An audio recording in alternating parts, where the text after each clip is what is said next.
Bonjour à tous, ici Marie-Laure Pleuvy de Together. Aujourd'hui, on va parler de la théorie du donut. Alors, on va pas parler pâtisserie, hein, j'espère que vous n'êtes pas trop déçus, mais on va plutôt voir différents concepts. Donc, le concept des limites planétaires, peut-être que ça vous parle déjà, le concept de plancher social et enfin le concept de plafond environnemental. On va commencer par le concept des limites planétaires qui est schématisé comme vous le voyez à l'écran.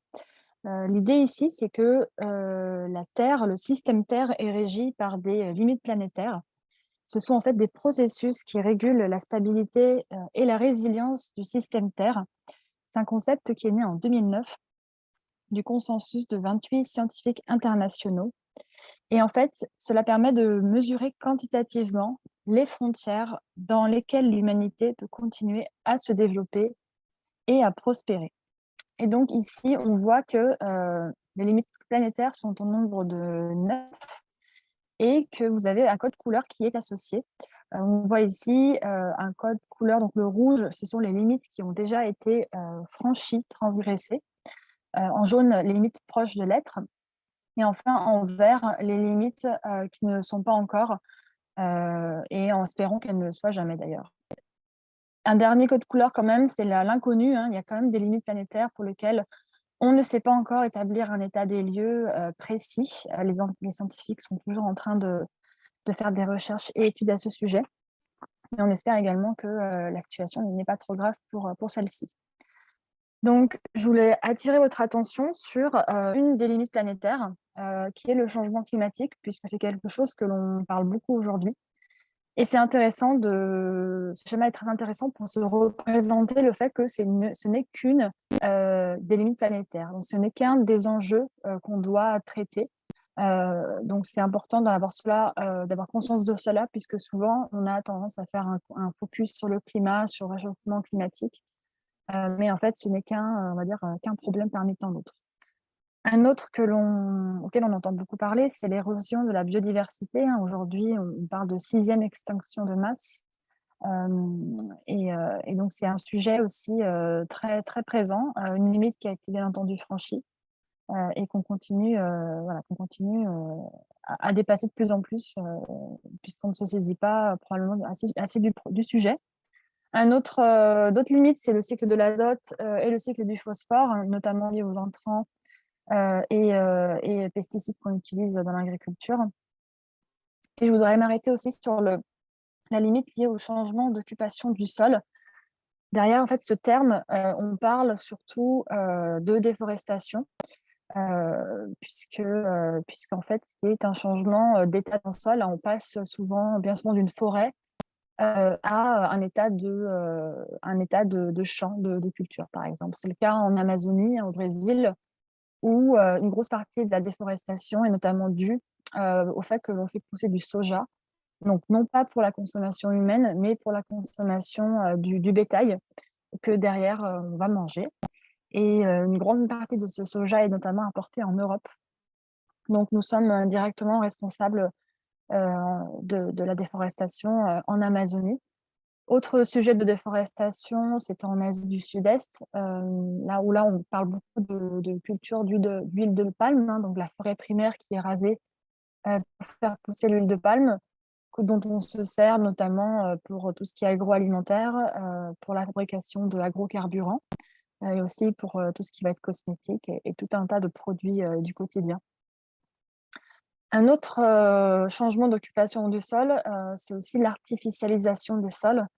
Et ici, en fait, derrière ce terme se cache le fait qu'on va bétoniser, donc artificialiser les sols, bétoniser en fait les espaces naturels pour construire des bâtiments, des logements, pour construire nos infrastructures, nos routes, etc. Et donc cela, ça rentre dans la terminologie de changement d'occupation du sol, donc limite qui est donc franchie. Ce schéma n'est pas tout à fait à jour puisqu'une autre limite a été franchie il y a quelques mois, qui est la perturbation du cycle de l'eau douce, puisque l'eau, effectivement, est un cycle, hein, on a tendance à l'oublier, mais c'est une boucle, et l'eau n'est pas disponible de la même manière à la surface du globe, hein, l'eau douce notamment. qui représente à peine 3 de l'eau disponible sur Terre. Et donc, ce cycle de l'eau est perturbé puisqu'aujourd'hui, on rencontre de plus en plus de phénomènes de sécheresse aggravés.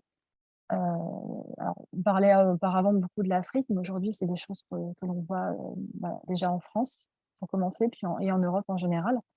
Et des phénomènes de pluie intense, d'inondations et de crues de rivières. Notamment, on pense au Pakistan récemment, dont le tiers du pays a été inondé. Mais c'est aussi des phénomènes qu'on retrouve, encore une fois en France, et dans d'autres pays, développés. Donc cette, limite-là a aussi été franchie et il y en a d'autres qui sont, pas proches d'être atteintes, notamment l'acidification des océans. Il faut savoir que les océans ont un rôle régulateur du climat très, très important puisque ce sont des puits de carbone naturels. Donc ils vont naturellement venir absorber le CO2 que l'on émet dans l'atmosphère et la réaction chimique avec l'eau des océans fait que, celle-ci s'acidifie et donc ça a des conséquences bien entendu, sur la biodiversité marine, sur les populations, qui vivent des océans, notamment par la pêche ou même, voire du tourisme, hein, puisque ça va affecter aussi tous les coraux, tout l'écosystème marin dans son ensemble. Et ça va aussi avoir un impact sur le rôle, régulateur des océans puisque, les océans sont un puits de carbone, mais limité, c'est-à-dire qu'ils peuvent absorber une quantité de CO2, à la fin, il y a un risque de saturation, en fait. Ils risquent de ne plus pouvoir remplir leur rôle, et ce qui engendrerait des conséquences assez dramatiques. Et enfin, une autre, frontière proche d'être atteinte, c'est le stock de ressources géologiques. Et donc on entend par là le stock de ressources, sous terre en termes notamment de matériaux et de métaux, puisqu'aujourd'hui, c'est quelque chose sur lequel on s'est beaucoup appuyé donc par le passé pour, développer nos sociétés humaines, mais aujourd'hui, c'est aussi des choses, des métaux, enfin on a beaucoup besoin de métaux, notamment dans le cadre de la transition écologique. On parle d'électrifier de nombreux processus, et tout cela, qui dit électrification dit, stockage d'énergie, stockage d'électricité, et donc ça dit on termine sur des batteries, en fait, et les batteries ont besoin de beaucoup, en fait, de métaux pour être produits. Donc c'est un exemple parmi tant d'autres, mais c'est pour vous montrer que les ressources, vont être, on va avoir beaucoup de pression sur ces ressources en métaux dans les années à venir. Et ce qui est déjà le cas pour d'autres usages, comme par exemple le numérique, hein. Tous nos appareils électroniques contiennent énormément de métaux. Donc c'est une ressource, une limite faible, et qui risque d'être dépassée dans les prochaines années, voire décennies. Autre chose sur lequel je voulais, m'arrêter, c'est le fait, vous voyez, beaucoup de liens qui sont faits entre ces différentes limites. Et c'est, justement pour montrer l'interconnexion entre elles, le fait que, si on touche à une limite, si on en dérègle, en fait, on en déséquilibre une d'entre elles, cela va avoir des conséquences sur d'autres limites. Et donc ce n'est pas parce qu'on en enlève une, on résout le problème de l'une que l'on va forcément en fait, avoir, ne plus avoir d'impact sur les autres. Et donc, vous voyez qu'il y en a un certain nombre, hein, tout à l'heure, je parlais notamment de l'artificialisation des sols et du grignotage, des espaces naturels. Ça signifie en fait une perte d'habitat pour la biodiversité, donc d'où le fait qu'on participe, à son érosion. L'acidification des océans a également un impact, hein, sur, la biodiversité marine notamment et ainsi de suite. Vous pouvez faire en fait énormément de connexions entre ces différents points. Et donc l'idée, c'est que ces limites planétaires, on les transgresse. Pourquoi? Eh bien, parce qu'on réalise un certain nombre d'activités humaines depuis l'ère industrielle, donc à peu près 1850-1900, où on a commencé à, utiliser un certain nombre de ressources ici, catégorisées par le terme intrant sur la gauche de l'écran. Et donc pour réaliser ces activités humaines, on a besoin de certain nombre de ressources. Comme je disais, déjà l'énergie, très importante. On commence par l'énergie humaine et animale, parce qu'il ne faut pas oublier qu'avant, la révolution industrielle et l'énergie en fait abondante, on utilisait notre propre énergie, notre énergie musculaire et celle des animaux également, notamment, pour tout ce qui était, dans l'agriculture, entre autres. Puis on a commencé par utiliser l'énergie issus de sources fossiles ou renouvelables. Alors, c'est intéressant de montrer qu'avant la révolution industrielle et le développement des énergies fossiles, on était déjà aux renouvelables, en fait, hein, puisque les moulins fonctionnaient au vent ou à l'eau. Nous, on utilisait encore une fois notre énergie musculaire, on utilisait les animaux dans les champs pour se déplacer, les chevaux par exemple. Et aujourd'hui, on revient à du renouvelable sous une autre forme évidemment. Mais voilà, c'est intéressant de montrer un petit peu le cycle que les choses ont pris. On transforme de l'énergie en électricité aussi. On a besoin de matière, comme je disais, de métaux, de minerais, ce qui explique la pression sur ces ressources-là. On a besoin d'eau également pour réaliser des activités, de biodiversité, aussi bien animale que végétale. On a besoin de bois pour se chauffer, pour construire. On a besoin, par exemple, de pollinisateurs pour polliniser nos cultures. Il faut savoir qu'un tiers de notre nourriture aujourd'hui est pollinisée par des insectes et autres animaux. Donc très important la biodiversité. Elle nous rend beaucoup de services de manière gratuite. On a besoin de machines, d'un parc de machines à faire fonctionner et de capital. Et donc toutes ces activités ont permis un certain nombre de développements de progrès, notamment la croissance démographique, la croissance économique, hein, qui a aussi été permise par la croissance démographique, l'atteinte de modes de vie confortables, assez élevés, et l'accès à de la technologie, hein, des choix technologiques par notamment l'innovation, la recherche et le développement. Mais toutes ces activités-là ont aussi en fait des conséquences sur notre environnement. On appelle cela des externalités négatives. Et donc ici, c'est notamment imagé par le terme extran. Donc sur la partie droite de l'écran, on a un certain nombre, par exemple, de pollutions qui sont générées, des pollutions de l'eau, de l'air, des sols, des pollutions sur notre corps, hein, qui vont affecter notre santé, des pollutions sonores, des pollutions lumineuses, des pollutions par les ondes, etc., etc. On a un certain nombre de déchets qu'on va générer, des déchets plastiques, électroniques, tout ce qui va être déchets dangereux, notamment les batteries, notamment les fluides, hein, qu'on va utiliser dans divers processus de refroidissement, par exemple. Les émissions de gaz à effet de serre, hein, ça aujourd'hui c'est un grand souci. C'est des choses qui ne sont pas palpables, on va dire, émettre du CO2, on n'arrive pas forcément c'est pas matériel, donc on ne le palpe pas. Mais pourtant, on en voit aujourd'hui les conséquences. Et également, donc, comme je disais, les impacts sur la biodiversité, puisqu'on a tendance à grignoter de plus en plus d'espace. On génère des pollutions qui affectent la biodiversité, également des déchets. On dégrade leur environnement. Donc. Et donc, j'en viens à la théorie du donut, hein, qui va me permettre de lier les deux concepts précédents. L'idée, c'est que cette théorie du donut a été inventée en 2014 par une économiste anglaise qui a notamment travaillé sur l'éradication de la pauvreté et la fin des destructions environnementales. Donc, elle a en fait imaginé une théorie où il y aurait une limite interne sociale qui serait vue comme un socle vital pour permettre à chaque humain de prospérer, de voir ses besoins fondamentaux assouvis, tels que la faim, la soif ou là encore l'éducation, et une limite externe environnementale qu'on ne doit pas dépasser au risque de déséquilibrer les grands systèmes qui régissent la Terre, tout simplement, l'environnement. Donc le changement climatique, la destruction des écosystèmes en sont des conséquences. Et entre ces deux limites, on a un espace fiable et sûr dans lequel l'humanité peut prospérer, assouvir ses besoins, sans mettre en danger en fait sa survie et ses conditions et les conditions du vivant en général sur la Terre, puisqu'on est une espèce parmi tant d'autres. Et donc, de manière imagée, ça donne cela. On a donc le plancher social dont je vous ai parlé, le plafond environnemental, et entre les deux, l'espace sûr et juste pour l'humanité.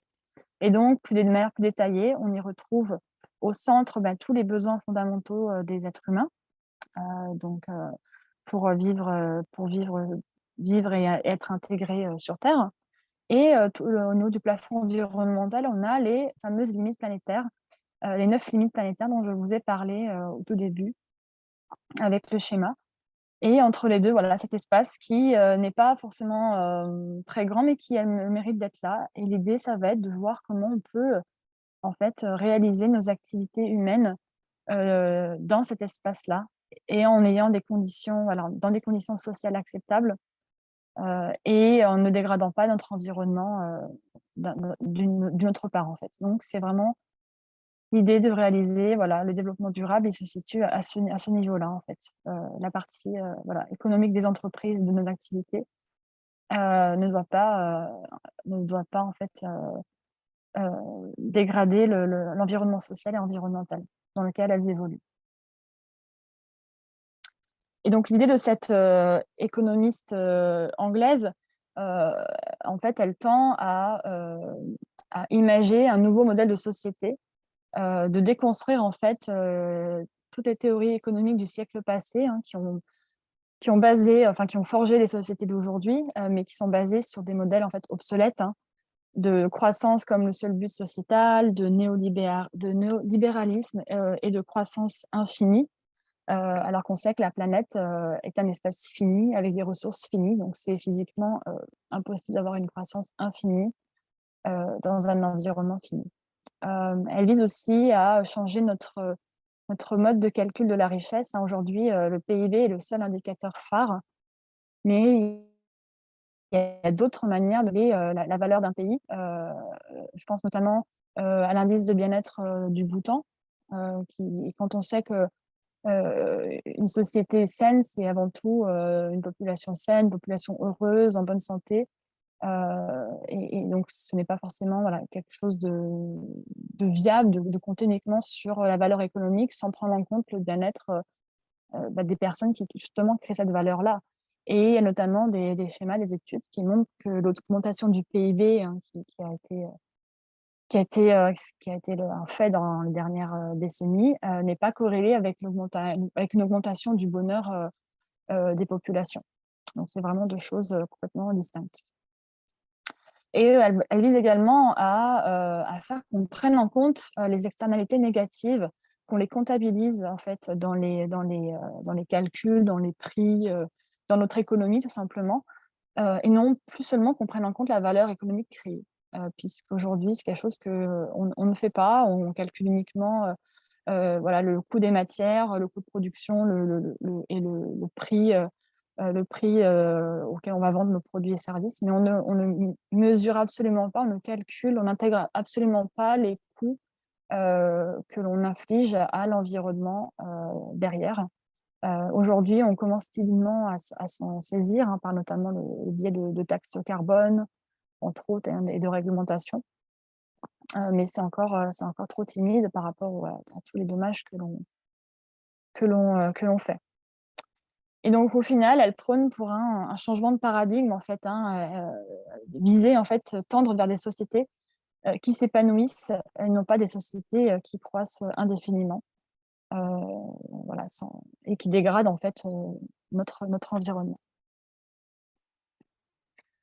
Et donc en résumé, comme je vous disais, le système Terre est maintenu à l'équilibre, grâce à des paramètres fondamentaux, hein, ces fameuses limites planétaires, qui permettent, voilà, qui maintiennent notre terre à l'équilibre, tout simplement. Les activités humaines, et la croissance économique sont à la base du développement de nos sociétés, ça c'est indéniable, mais elles sont venues aussi modifier, en fait, ces paramètres, à créer un déséquilibre. Et donc aujourd'hui, la théorie du donut nous montre, où se situe ce fameux espace sûr et juste, qui nous permettrait, de prospérer, de garantir un développement soutenable de l'humanité, en respectant donc ces paramètres sociaux et environnementaux, heu, et en favorisant les conditions du vivant, sur terre. Voilà pour la théorie du donut. J'espère que ça vous aura plu, que vous avez appris des choses. Si jamais vous avez des questions, ou des commentaires, n'hésitez pas à nous les adresser par mail ou sur le groupe WhatsApp, et on se fera un plaisir, d'y répondre. Merci à vous.